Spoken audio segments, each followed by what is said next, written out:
हाँ जी sir.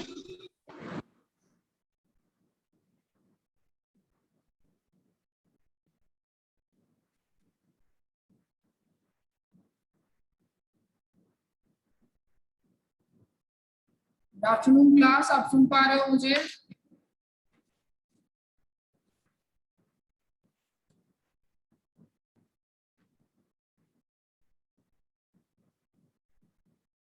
Class आप सुन पा रहे हो मुझे?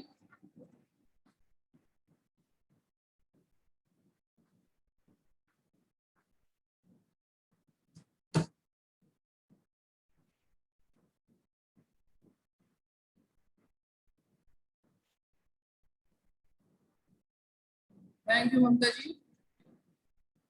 तो हमने शंकु की बात कर ली थी, शंकु पे बहुत सारे क्वेश्चंस डिस्कस कर लिए थे हम पिछले कुछ दिनों से। शंकु उसमें हमने बहुत सारे असाइनमेंट्स भी कर लिए हैं। तो अब हम नेक्स्ट चैप्टर स्टार्ट करते हैं और उस नए चैप्टर का नाम है सर्कल या वृत्त, जिसको हम कहते हैं। तो इस क्लास में हम वृत्त स्टार्ट करेंगे।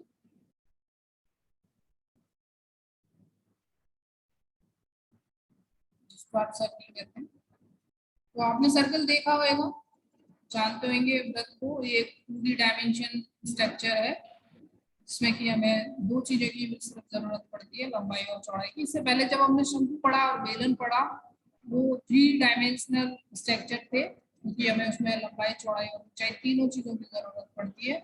और यहाँ हमें सिर्फ दो चीजों की जरूरत पड़ती है, इसलिए हम इसे 2 डायमेंशन में कहते हैं। ठीक है, तो हमने कुछ बहुत सारे चीजें हैं जिनको बांट रखा है 2 डायमेंशन और 3 डायमेंशन करके चैप्टर्स में हम तुमको पढ़ते हैं, और आपको सिर्फ यहाँ पर सिंपली वृत्त के नाम से पढ़ना है। तो आज हम सर्किल स्टार्ट करेंगे। सर्किल के सबसे पहले कॉन्सेप्ट देख लेते हैं। सर्किल का कॉन्सेप्ट क्या है, सर्किल किस प्रकार से बनता है। आप अगर अपने पेंसिल को एक धागे से बांधोगे और उस धागे को एक जगह स्थिर कर दोगे और उस पेंसिल को चारों ओर जब घुमाओगे, तो जो आकृति आपको बनकर सामने दिखाई पड़ेगी वो सर्किल कहलाएगी। इसको समझने का प्रयास करिए। मान लीजिए आपके पास कोई पेंसिल है और यहाँ आपने उसको स्थिर रखा है, उसके एक पॉइंट को धागे से बांधकर या किसी और से जिस भी चीज के साथ आप कंफर्टेबल हो। और मान लीजिए वो धागा यहाँ से यहाँ तक जाता है, इतनी उसकी लंबाई है। और इसको जब हम घुमाएंगे यहाँ से ऐसे करके,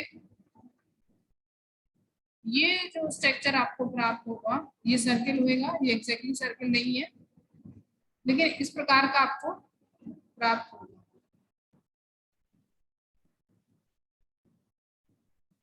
एग्जैक्टली सर्किल मेरे से बन नहीं पा रहा है, आप समझिएगा।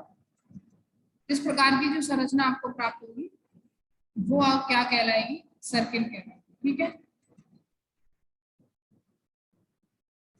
तो ये सर्किल का कॉन्सेप्ट है, यहाँ सर्किल किस प्रकार से बनता है और चीज। अब सर्किल में बहुत सारी कुछ चीजें होती है, दो चार चीजें हम उनसे परिचित हो लेते हैं। जैसे कि ये जो आपको हमने कहा एक पॉइंट पे स्थिर करके मान लोगे, जहां पर भी आपने इसको स्थिर मान करा है उसको हम केंद्र बोलते हैं। ठीक है, और केंद्र से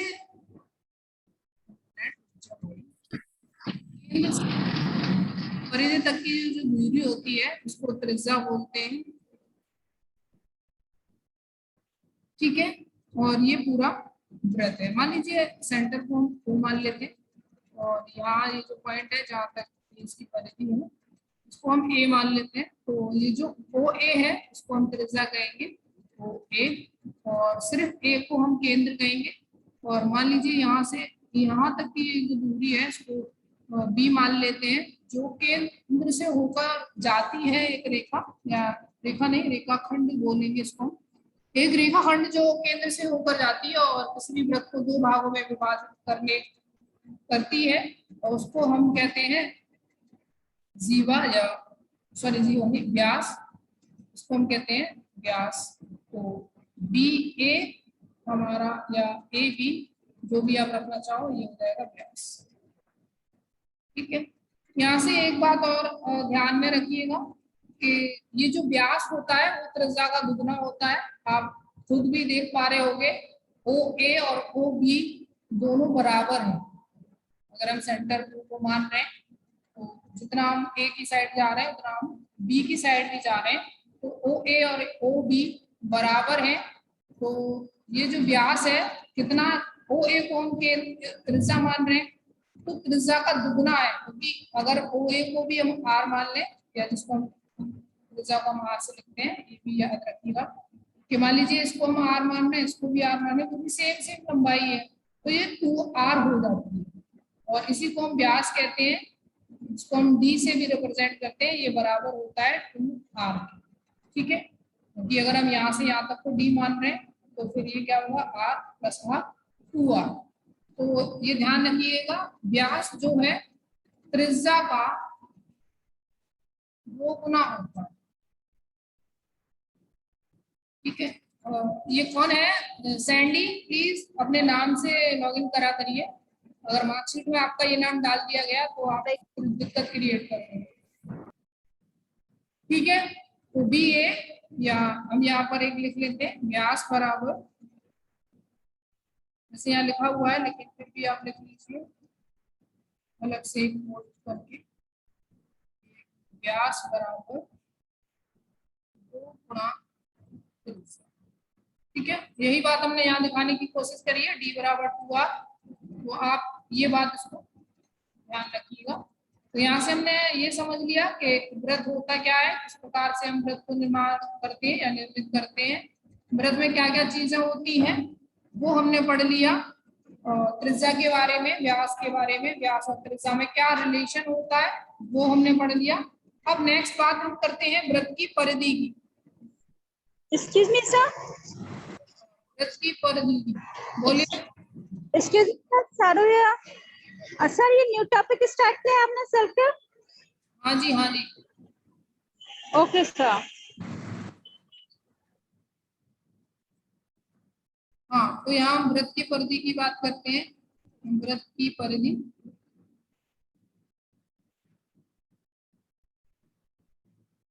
ठीक है, तो वृत्त की परिधि को हम वृत्त का परिमाप भी कहते हैं। परिमाप आपने सुना होगा, जब भी हम परिमाप की बात करते हैं तो वर्ड से ही आपको पता चलता है, परिमाप यानी बाहर की जो भी माप है उसको हम परिमाप कहते हैं। तो ये जो बाहर का जो पूरा जो है उसको हम वृत्त की परिधि या परिमाप कहते हैं। तो वृत्त की परिधि या परिमाप बराबर होता है, ये हमने आपको इससे पहले चैप्टर्स में भी बता दिया है, लेकिन क्योंकि हमने तब वृत्त नहीं पढ़ा था तो अब वृत्त पढ़ रहे हैं तो उसको फिर से पढ़ लेंगे। इसको हम सी से रिप्रेजेंट करते हैं और ये होता है 2 पाई r के बराबर। ठीक है, हमने जब आपको शंकु पढ़ाया था, बेलन भी पढ़ाया था, तभी भी इसके बारे में हमने बात करी थी। थोड़ा सा हमने बताया था कि वृत्त की परिधि या परिधि क्या होती है, क्योंकि हम जब भी बेलन बनाते हैं तो आधार की जो बात कर रहे थे वहां पर हमने इसकी बात की। तो इसमें अब एक और चीज आप देखिएगा कि यहाँ पर क्या है, हमें पता है कि व्यास क्या होता है, त्रिज्या का दुगना, त्रिज्या का दुगना व्यास होता है। तो यहाँ पर आप देख रहे हो 2 पाई r, तो हम इसको इस प्रकार से भी लिख सकते हैं कि c बराबर 2r की जगह अगर हम d लिखते हैं तो यहाँ पर d पाई। ठीक है, तो परिधि के हमारे पास दो फॉर्मूले आ जाते हैं, c बराबर 2 पाई r और c बराबर d पाई। ठीक है, यहाँ तक कोई दिक्कत? आगे बढ़े फिर। Yes sir. हाँ, नेक्स्ट आते हैं वृत्त के अंक, या फिर एक वृत्त में कौन कौन सी और चीजें हो सकती है उन पर हम चर्चा करेंगे कि वृत्त के अंक। ठीक है, वृत्त आपने देखा, एक सेंटर पॉइंट को हम अगर केंद्र मानते हुए, मान लीजिए पेंसिल से या पेन को किसी रस्सी से बांधते हुए जब हम एक ऐसे सर्किल खींचते हैं उसको चारों ओर, तो हमें ये एक वृत्त प्राप्त होता है।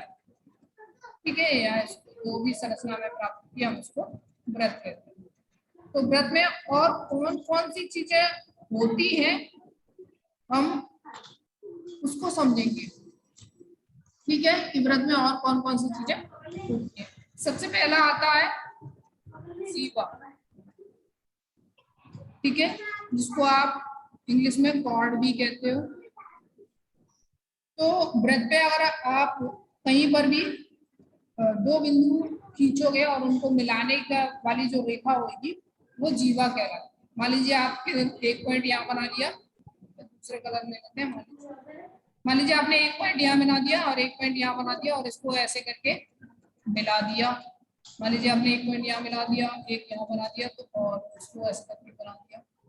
तो इस प्रकार से ये जो रेखाखंड आपको दिखाई दे रहे हैं, ये सारे रेखाखंड जो किसी भी सर्किल के परिधि पर या परिमाप पर दो बिंदुओं को मिलाते हैं, इनको हम जीवा कहते हैं।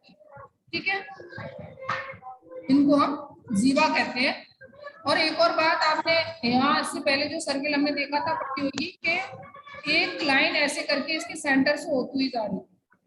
ठीक है, क्योंकि वो भी दो पॉइंटों को मिला रही है, तो इस वजह से हम उसको, जिसको हम व्यास कह रहे थे, तो वो भी एक दो पॉइंटों को मिला रही है, इस वजह से हम उसको भी जीवा कह सकते हैं। और यहाँ पर एक बहुत इंपॉर्टेंट बात है, उसको याद रखिएगा कि वृत्त की सबसे बड़ी जो जीवा होती है वो उसका व्यास कहलाता है। ठीक है, या फिर व्यास जो है वृत्त की सबसे बड़ी जीवा होती है।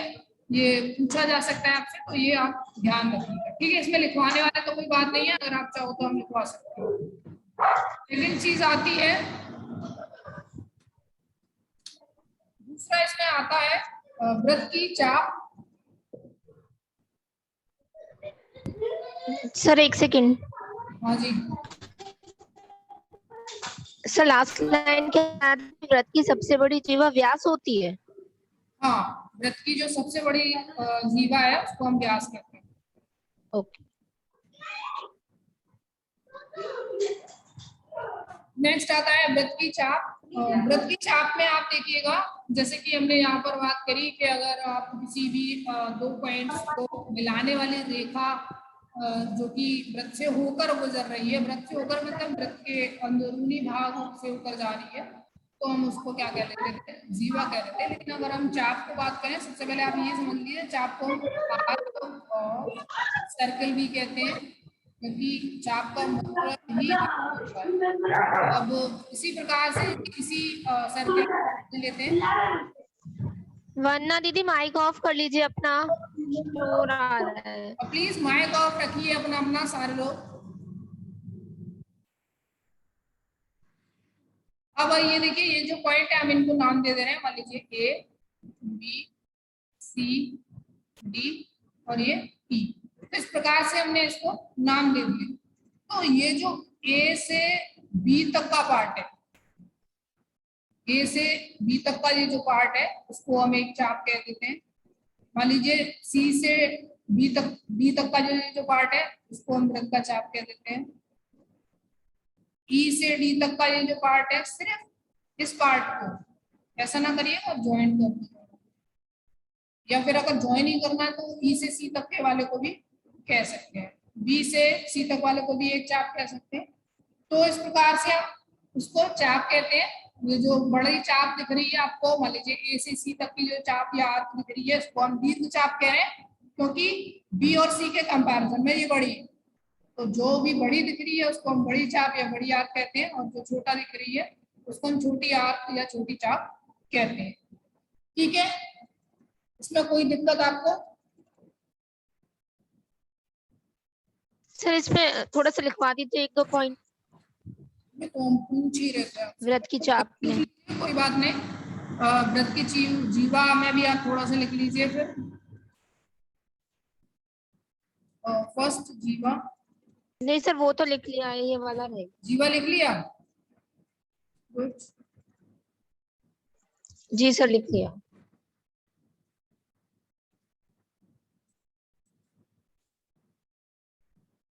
वृत्त की चाप में आप लिख दीजिए कि वृत्त की परिधि के किसी भी भाग में। सर वृत्त, सर जीवा की एक बार बता दीजिए सर, वृत्त की जीवा।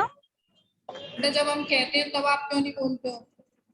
और साले बेटा आपने बहुत परेशान कर दिया। मैंने कितनी बार कहा है कि आप जो ऐप है, सॉरी सर, मेरे को मैसेज कर सकते हो, आप डायरेक्ट मैनेजमेंट को मैसेज कर देते हो।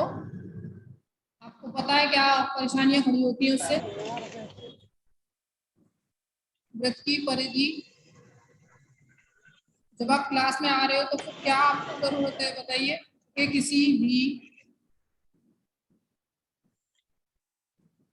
भाग की किसके रिगार्डिंग? प्रॉब्लम ये नहीं है कि हम प्रोवाइड नहीं करवा सकते, प्रॉब्लम ये है कि आप मैनेजमेंट से डायरेक्ट बोल देते हो। हमारा भी तो ऐप में वो है, आप उसमें मैसेज डाल दीजिए सर के आपकी वीडियो नहीं दिख पा रही है हमें, तो हम कुछ करेंगे उसका।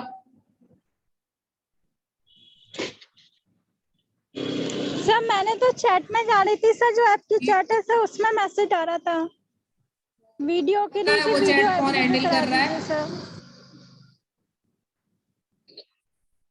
किसी भी भाग की चेयरमैन सर।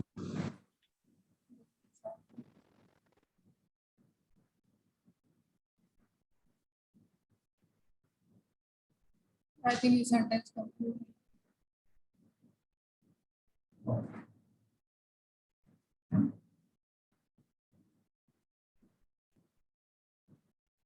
अच्छा, ये जो हमने सेंटेंस लिखा है आप देखकर बताइए क्या ये कंप्लीट है?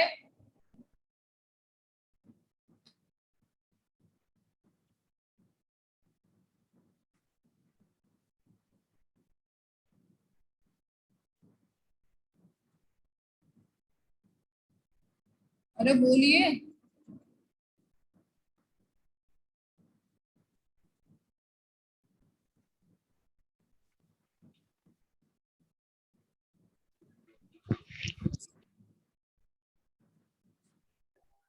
इनकम्प्लीट है सर ये। कैसे? एक्चुअली व्रत की परिधि किसी भी भाग के चाप कहते हैं सर, चाप कहते हैं लिख दिया, बट उसका तो वो तो चाप पता अर्ध नहीं कि परिधि कितने से एरिया में बड़ा कितने कहते हैं। बड़ा हो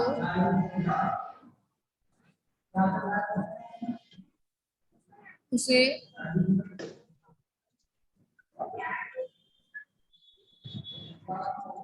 दीर्घ चाप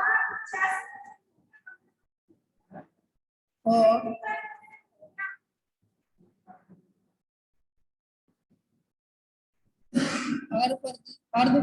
परिधि से छोटा चाप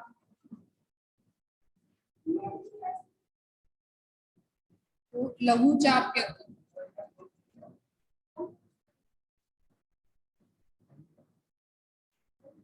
ठीक है, तो इस प्रकार से आप ये लिख सकते हो वृत्त की चाप।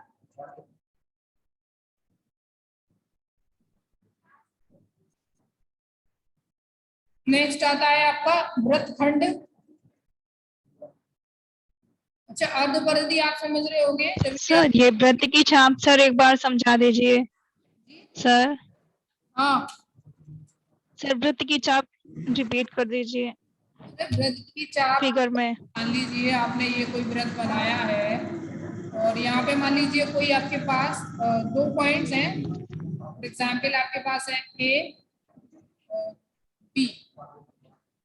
ठीक है, तो अगर ए और बी के, अगर हम इस वाले पार्ट को देखें, क्योंकि ये जो है बड़ा पार्ट है तो इसको हम दीर्घ चाप कहते हैं, और अगर हम इस वाले पार्ट को देखें यही इसी केस में, तो ये क्या कहला जाएगा? लघु चाप या छोटा चाप। किसी भी वृत्त की परिधि पर अगर दो पॉइंटों को मिलाते हुए पॉइंटों को हम मिला देते, सिर्फ परिधि पर, अंदर होते हुए नहीं, परिधि पर, तो उसको हम चाप कहते हैं। ठीक है, अब बात आती है वृत्तखंड की।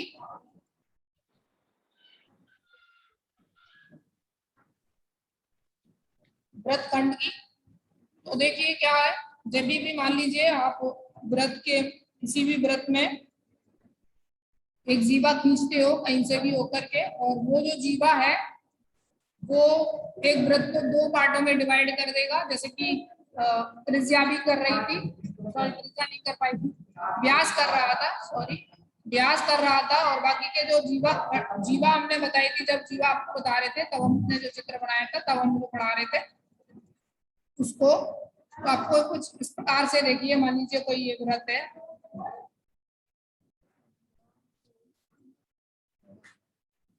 तो मान लीजिए ये सेंटर पॉइंट है, और यहाँ से मान लीजिए हमने कोई भी जीवा ऐसे खींच दी, मान लीजिए ये ए है और ये बी है, तो ये कोई भी जीवा क्या करती है, व्रत को दो खंडों में बांट देती है। कोई भी जीवा हुई वो क्या करती है, किसी भी व्रत को डिवाइड करती है दो पार्टों में। तो इसने भी डिवाइड कर दिया दो पार्टों में, ये ऊपर वाले भाग को और ये नीचे वाले भाग को। ये जो ऊपर वाला आपको बड़ा वाला भाग दिख रहा है, इसको हम मेजर सेगमेंट कहते हैं, मेजर सेगमेंट, या जिसको हम दीर्घ व्रत कहते हैं, दीर्घ व्रत खंड कहते हैं, दीर्घ व्रत खंड कहते हैं। और ये जो छोटा वाला है उसको हम माइनर कहते हैं, या फिर इसको लघु व्रत खंड भी कहते हैं। ठीक है, इसको हम लघु व्रत खंड भी कहते हैं या लघु खंड बोल सकते हो, क्योंकि हम व्रत की बात कर रहे हैं तो हम व्रत को लेकर के चलते हैं, तो इस वजह से हम इसको व्रत जोड़ देते हैं, दीर्घ व्रत खंड या फिर लघु व्रत खंड। अगर हम सिर्फ खंड कह दें या ऐसे लघु खंड कह दें या दीर्घ खंड कह दें तो हमें ये नहीं पता चल पाएगा किस चीज के खंड की हम बात करें। खंड मतलब पार्ट, बड़ा पार्ट और छोटा पार्ट, जिसको मेजर या माइनर के रूप में भी कह पा रहे हैं। ठीक है, तो इसमें कोई दिक्कत, इसमें लिख लीजिए कि व्रत की प्रत्येक जीवा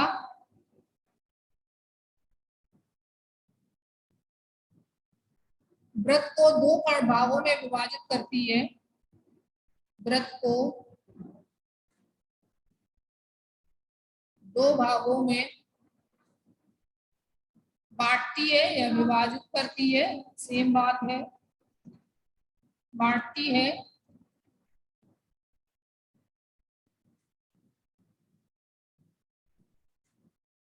जिससे प्रत्येक व्रत खंड, थोड़ा सा सेंटेंस करेक्शन करिए, जिसमें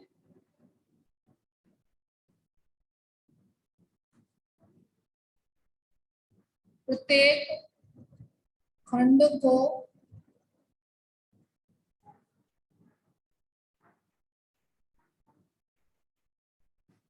व्रत खंड कहते हैं।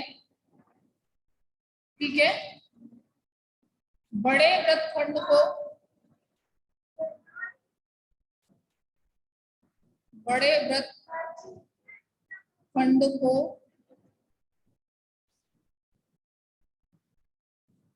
दीर्घ व्रत खंड तथा छोटे व्रत खंड को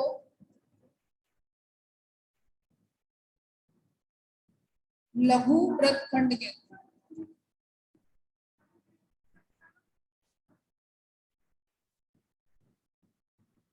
ठीक है, तो ये इस प्रकार से व्रत के खंडों की बात हम कर लेते हैं, दीर्घ व्रत खंड और लघु व्रत खंड।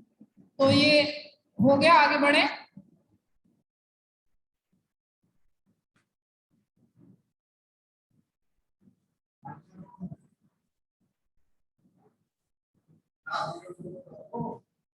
हो गया, आगे बढ़े इसमें।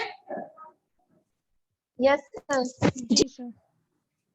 क्लास बाकी के जो भी बच्चे उतार लिया सारे लोगों ने? जी सर। नेक्स्ट यहाँ पर आता है, आई थिंक चौथा था ना, त्रिज्या खंड।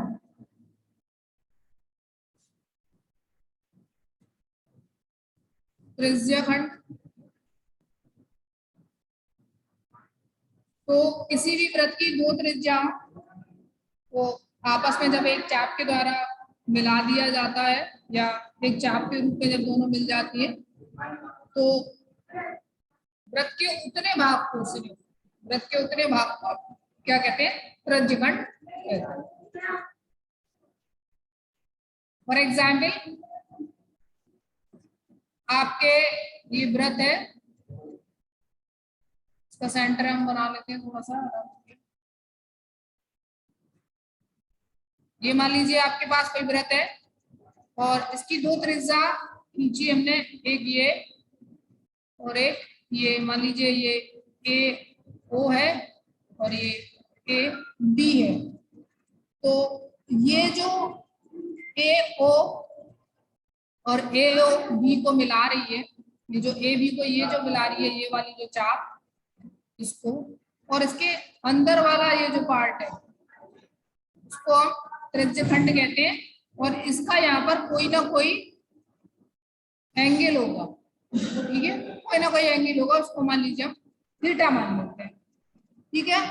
और ये जो हमारा छायांकित भाग है इसको हम एन कह देते हैं। तो ये जो आपको दिख रहा है क्या, बी ओ ए एन, आई बात समझ में? ये जो ए से बी तक का पार्ट है इसको मैंने मान लिया पूरा ये छायांकित भाग को, तो हम कह सकते हैं बी ओ ए एन वाला ये जो पार्ट है इसको हम त्रिज्याखंड कहते हैं, ठीक है। कोई दिक्कत है इसको समझने में? यहाँ हम लिख सकते हैं कि किसी वृत्त की दो त्रिज्या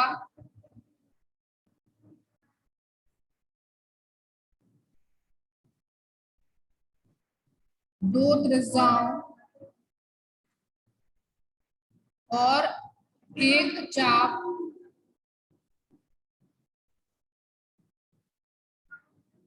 से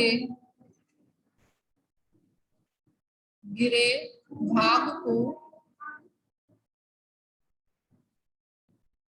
त्रिज्याखंड कहते हैं, त्रिज्याखंड कहते, ठीक है। तो यहाँ तक आपको कोई दिक्कत? अब हमसे कुछ प्रश्नों के बारे में पूछा जाएगा आगे, तो उसके लिए हमारे पास कुछ दो फॉर्मूले हैं इससे त्रिज्याखंड से रिलेटेड, उसको भी आप लिख लीजिएगा। पहला है कि वृत्त के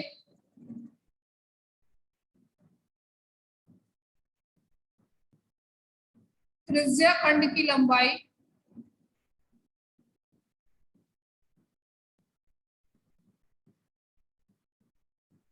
बराबर theta upon 360 degree multiplied by 2 pi R, ये है। और दूसरा फॉर्मूला है वृत्त के त्रिज्याखंड का क्षेत्रफल त्रिज्याखंड का क्षेत्रफल बराबर है theta upon 360 degree into 2 pi R square, ठीक है। बहुत सिंपल फॉर्मूले है। त्रिज्याखंड की जब भी लंबाई की बात करेंगे तो थीटा अपॉन 360 डिग्री इंटू 2 पाई, और जब भी क्षेत्रफल की बात करेंगे तो 2 पाई आर जो है उसमें स्क्वायर लगा दें, ठीक है। यहाँ तक किसी को कोई परेशानी? No sir. उतार लिए ये। नेक्स्ट है हमारे पास वृत्त का क्षेत्रफल। यस सर, हो गया। वृत्त का क्षेत्रफल, तो वृत्त के क्षेत्रफल को आप समझिएगा कि मान लीजिए कोई वृत्त है और वृत्त के जिस प्रकार से हमने वृत्त बनाया है कि किसी भी एक स्थिर पॉइंट पर धागे को बांधकर उसके चारों तरफ अगर हम स्ट्रक्चर बनाते हैं और उसके बाद जो हमें स्ट्रक्चर दिखता है वो वृत्त कहलाता है। तो वृत्त के अंदर जितना भी घिरा हुआ भाग है वो वृत्त का क्षेत्रफल कहलाता है, और इसका मात्रक जो है क्या होता है, वर्ग इकाई होता है या यूनिट वर्ग होता है, यूनिट स्क्वायर होता है। तो यहाँ पर हम सिर्फ वृत्त का फॉर्मूला लिख लेते हैं, वृत्त के क्षेत्रफल जिसको हम ए से डिनोट करते हैं। आप चाहो तो ये लिख सकते हो कि वृत्त के क्षेत्रफल को ए से डिनोट करते हैं, क्योंकि क्षेत्रफल को हम एरिया भी बोलते हैं इसलिए ए से बता देते हैं। ये क्या होता है, पाई आर स्क्वायर वर्ग इकाई,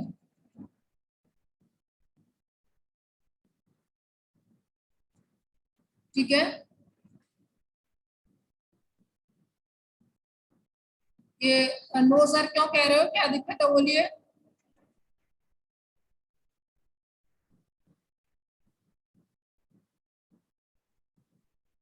नेक्स्ट आता है वृत्त का व्यास, परिधि एवं क्षेत्रफल में संबंध। किस में देखिए, वृत्त का व्यास, परिधि एवं क्षेत्रफल में संबंध। ठीक है, पहला देखिए व्यास क्या होता है, हमने आपको लिखवा दिया, वैसे फिर से आप लिख सकते हो। व्यास d बराबर होता है 2 गुणा त्रिज्या बराबर 2r।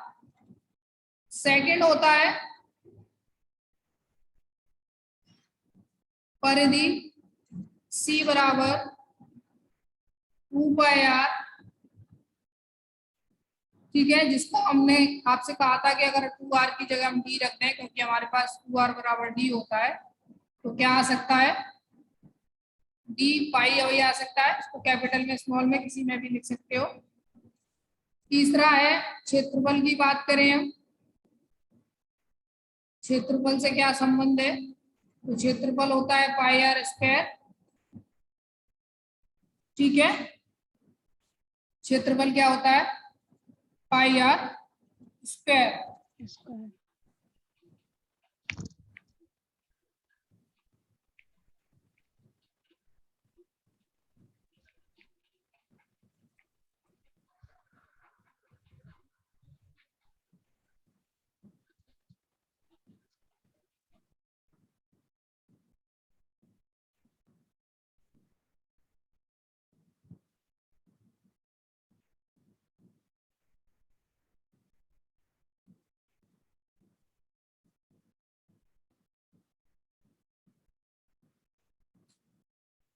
ठीक है, तो इस प्रकार से ये सारे फॉर्मूलेज आप नोट कर लीजिए, और इसके बाद हम नेक्स्ट क्लास में इसके संबंधित जो भी प्रश्न हैं उन पर चर्चा करेंगे। यहाँ तक अगर किसी को कोई भी दिक्कत है किसी भी प्रकार की, तो वो पूछ सकता है।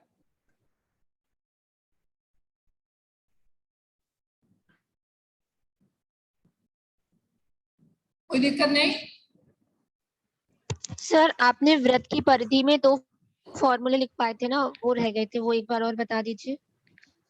देखो, वृत्त की परिधि हमने आपको बताई थी 2πr होती है, इसमें तो यहाँ तक कोई परेशानी नहीं होनी चाहिए, क्योंकि हमने पहले पेपर रखा। अब हमने क्या करा, देखिए इसको यहाँ समझ लीजिए, हम लाइन के इधर लिख दे रहे हैं। परिधि c बराबर हम 2πr बता रहे हैं आपको। अगर हम इसको 2r मल्टीप्लाइड बाय पाई लिखते हैं तो कोई दिक्कत है, यहाँ तक तो आप समझ पा रहे होंगे, कोई दिक्कत नहीं है ना। और हमें पता है कि ये जो 2r है ये बराबर होता है d के। यहाँ से देखिए पहले वाले से 2r किसके बराबर है, d के। तो यहाँ से अगर हम d पाई लिखते हैं, c बराबर d पाई, तो कोई दिक्कत होगी, नहीं होगी ना। No sir, no. बस यही समझाना है।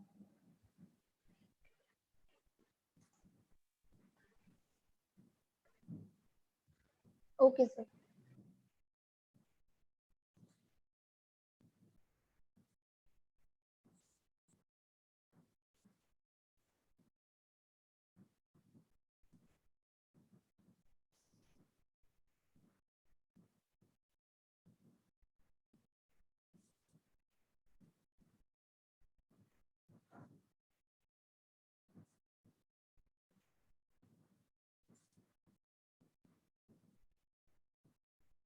ठीक है, थैंक यू क्लास। और इसके प्रश्नों की चर्चा हम नेक्स्ट क्लास में करेंगे, और इस क्लास की रिकॉर्डिंग आपको आज मिल जाएगी, तो बिल्कुल भी परेशान ना होइएगा।